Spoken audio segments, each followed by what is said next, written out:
त्र्यंबकेश्वरमध्ये ढगफुटी सदृश्य पाऊस झालेला आहे। त्र्यंबकेश्वर शहरात अनेक घरांमध्ये पाणी शिरल्याचं पाहायला मिळत आहे। ढगफुटी सदृश्य पावसामुळे सखल भाग जलमय झालेला आहे। तासाभराच्या पावसाने परिसर जलमय झालाय। त्र्यंबकेश्वरमध्ये ढगफुटी सदृश्य मोठ्या प्रमाणावर पाऊस झालाय।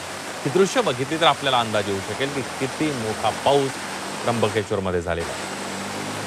अधिक माहितीसाठी जाऊयात, आपले प्रतिनिधी योगेश खरे आपल्या सोबत आहेत। योगेश, नाशिक शहरामध्ये संध्याकाळपासून नाशिक जिल्ह्यामध्ये आपल्याला पूर्व पश्चिम भागामध्ये मोठ्या प्रमाणात पाऊस हा सुरू झालेला आहे। दुपारी 4-5 वाजेपासून पावसाला सुरुवात झाली होती, मात्र त्र्यंबकेश्वरमध्ये अक्षरशः ढगफुटी सदृश्य पाऊस आपल्याला पाहायला मिळाला। 2 दिवसापूर्वी पण अशाच पद्धतीने या ठिकाणी पाऊस होता आणि आज सुद्धा हा पाऊस मोठ्या प्रमाणात झाल्यामुळे त्र्यंबकेश्वर मधल्या शहरातले अनेक रस्ते जलमय झालेले आहेत। संपूर्ण शहरातले रस्ते पाण्याने भरलेले आहेत, त्यामुळे लोकांना घराबाहेर निघणं कठीण झालेलं आहे।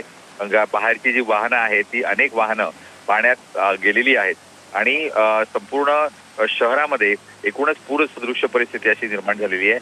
गोदावरीचं उगमस्थान असलेलं हे त्र्यंबकेश्वर आहे। ब्रह्मगिरीच्या पायथ्याशी असलेल्या त्र्यंबकेश्वरमध्ये छोटासा परिसरामध्ये अनेक लोक राहतात, अनेक घरं या ठिकाणी आहेत आणि ज्योतिर्लिंग असलेल्या या परिसरामध्ये हे पाणी घुसल्यामुळे अनेक बाहेरचे पर्यटक या ठिकाणी अडकलेले आहेत आणि अनेक पर्यटक या ठिकाणी पूजाविधी करण्यासाठी येत असतात, ते सुद्धा यामध्ये अडकलेले आपल्याला पाहायला मिळतात। अगदी धन्यवाद योगेश दिलेल्या सविस्तर माहितीबद्दल।